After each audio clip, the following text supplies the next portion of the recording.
16 বছর 17 বছর ফেসিবাদ আন্দোলনের জন্য আমরা লড়াই করেছি।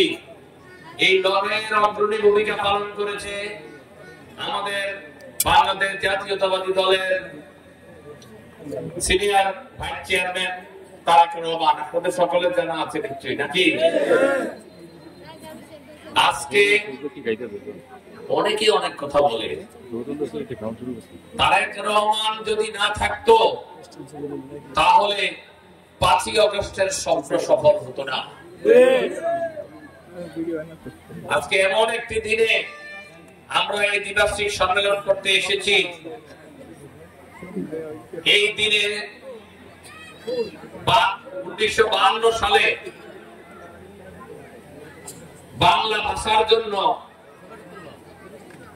এই তখনকার ফেসিবাদরা গুলি করে সালাম বরকতদেরকে মেরেছিল, যার জন্য আমরা আজকে বাংলায় কথা বলতে পারছি। না হলে আমাদেরকে কিন্তু হাওলাত করে শিক্ষক আইনা উদ্দোষিত হইতো, তাই নাকি? সুতরাং আমি মনে করি আজকের সম্মেলনটা এমন অনেক ভালো দিনে একটি সম্মেলন করেছে। প্রিয় সংগ্রামী ভাইয়েরা, আমার একটি কথা মনে পড়ে। আমি 2018 সালে ডিসেম্বর মাসে নির্বাচনের ক্যাম্পেইন করার জন্য নীলকমল গিয়েছিলাম, সম্ভবত শফিক ভাই সহকারে, না? আমরা সেখানে যাওয়ার পরে সাইনচর উপজেলার ভোট ছাড়া নির্বাচিত চেয়ারম্যান নূর মোহাম্মদ নূর হোসেন এবং চরবরের নীলকমল ইউনিয়নের তখনকার চেয়ারম্যান ছিলেন সালাউদ্দিন। তাদের সন্ত্রাসী বাহিনী আমাদের উপরে লেলিয়ে দেওয়া হলো। আমাদের সৌভাগ্য, আমার সাথে দেখা করতে এসেছিল আমাদের ইব্রাহিমপুর ইউনিয়নের সভাপতি চান্দু ব্যাপারী, তার সাথে কিছু লোক ছিল। আমরা যেহেতু ক্যাম্পিং করতে গিয়েছি, আমরা তো কোনো ঝগড়া ফসাদ করতে যাই নাই, কিন্তু আমরা সংখ্যায় কম ছিলাম এবং তারা আমাদের লোকজনের উপরে অস্ত্র শস্ত্র নিয়ে 2 দিক থেকে হামলা করেছে। একদিক ছিল নীলকমলের মাটিতে। আমরা যখন স্পিড বোটে উঠলাম তখন সালাউদ্দিন এবং নূর হোসেনের নেতৃত্বে নদীতে। আল্লাহর রহমত থাকার কারণে আজকে আমরা সকলেই আপনাদের সামনে উপস্থিত হয়ে কথা বলতে পারছি।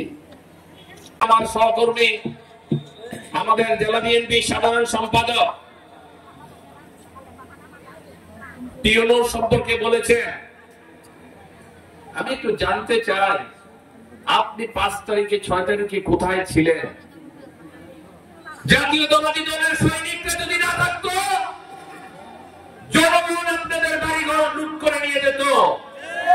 বাংলাদেশের 90% ইউনো অফিসে জনগণ লুটপাট করেছে, আগুন দিয়েছে, কিন্তু হাঞ্চরে কিছুই হয় নাই। আজকে আপনারা হাঞ্চরে বসে আওয়ামী লীগের দোষরদেরকে প্রতিষ্ঠিত করার ব্যবস্থা করছে।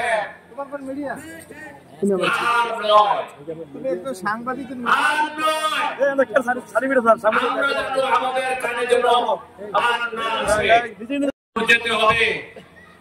আপনারা মনে করলে হবে না যে এখনই আমাদের আন্দোলন শেষ হয়ে গিয়েছে। আমাদের জনগণের সেবক হিসেবে আমাদেরকে বাঁচতে হলে সারা বাংলাদেশকে জনগণের সেবা দেওয়ার জন্য তারেক রহমানকে আমাদের এই দেশে ফিরিয়ে আনতে হবে বীরের বেশে।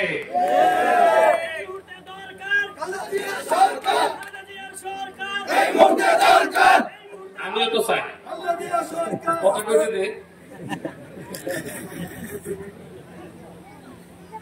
এই দেশের জনগণের মেহনতি মানুষের কল্যাণের কথা একমাত্র বাংলাদেশে বেগম খালেদা জিয়া এবং তারেক রহমানের বাইরে আর কেউ চিন্তাও করে না। সবাই তাদের পকেটের কথা চিন্তা করেছে। এরশাদ চিন্তা করেছে সেই এরশাদ জেলে থেকে মারা গেছে এবং বেইমানি করতেছে, সেও আওয়ামী লীগের একটা দোষর। আওয়ামী লীগ এসেছে 15 বছর, বেসিক্যালি 15-16 বছর বাংলাদেশটাকে খালি করে নিয়ে গিয়েছে। গত 2,35,000 কোটি টাকার মতো, 90,000 কোটি, 3 লক্ষ কোটি টাকার মতো পাচার হয়েছে।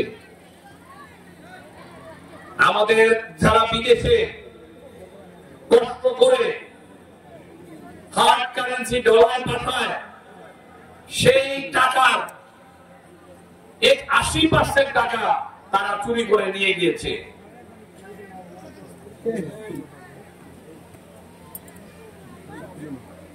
আমাদের একটি সৌভাগ্য যে আমরা 5ই আগস্টের পরে এদের বিচার বাংলার মাটিকে দেখে দিতে পারবো। এখানে আমরা মামুনরা যারা আছি পারবো না? আমাদের এখন 2টা দাবি। একটি হলো শেখ হাসিনার বিচার, আরেকটি হলো আমাদের নির্বাচন। 2টা একসাথেই চলতে হবে এবং সেই একটি সুষ্ঠু নির্বাচনের জন্য, একটি নিরপেক্ষ তত্ত্বাবধায়ক সরকারের আন্ডারে নির্বাচনের জন্য গত 15 বছর আমরা মাঠে ছিলাম, গত 15 বছর আমরা জেলে কেটেছি, গত 15 বছর আমরা অন্যায়ভাবে আমাদের বিরুদ্ধে বিভিন্ন মামলা হয়েছে। সেই ত্যাগ আমরা নিতে দিব না। দিবেন আপনারা? সুতরাং সেই ত্যাগ যদি দিতে না দেওয়া হয়, আপনারা সকলেই প্রস্তুত থাকেন আরেকটি আন্দোলনের জন্য। আমাদের নেতা তারেক রহমান যে মুহূর্তে আন্দোলনের ডাক দিবে, টেকনাফ থেকে তেতুলিয়া, চরবরেলি থেকে চাঁদপুর, দাউদকান্দি পর্যন্ত কোন এলাকায় আর বাদ থাকবে না। আপনারা রাজি আছেন তো আন্দোলনের জন্য? আমরা শুনেছি তারা চিন্তা ভাবনা করছে আওয়ামী লীগের দোষরদেরকে আবার প্রতিষ্ঠিত করার জন্য। কিভাবে? তারা ইলেকশনের মাধ্যমে, আপনার ইউনিয়ন পরিষদের ইলেকশন, যেটাকে আমরা বলি স্থানীয় সরকার নির্বাচন, এটা বুঝেন তো আপনারা নাকি? ইউনিয়ন পরিষদের নির্বাচন, উপজেলা নির্বাচন, এইগুলা করে আওয়ামী লীগের কিছু লোক তারা তাদের সাথে বিরানোর চেষ্টা করছে। আমরা বলে দিতে চাই, রক্ষক হয়ে ভক্ষকের চিন্তা মাথায় আনবেন না। বীজটা ভেঙে দেওয়া হবে। কোনোভাবেই আমরা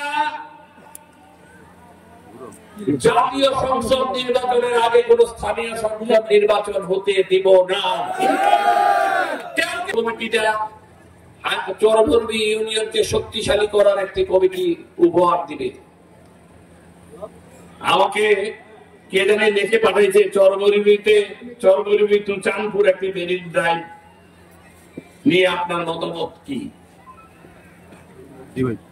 এটা একটি বড় পরিকল্পনা। অবশ্যই আমাদের মাথায় চিন্তায় আছে যে চরবরবী এমন একটি সুন্দর জায়গা, এখানে একটি পর্যটন কেন্দ্র খুব ভালোভাবে করা যায়।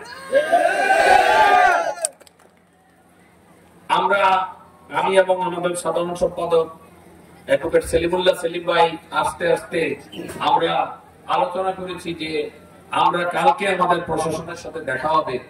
আমরা এই যে রোডটা যেন আরো সুন্দর হয় এবং এই যে চরবরবী আসতে এই রোডটা দিয়ে আসলাম, এই রোডটারও বেহাল দশা, এই বিষয়গুলো নিয়েও আমরা আলোচনা করব। তবে আপনারা মাথায় সবাই রাখেন যে আমরা চরবরবীকে একটি নান্দনিক চরবরবী এবং সারা বাংলাদেশের মানুষ যেন চরবরবীতে বেড়াতে আসে,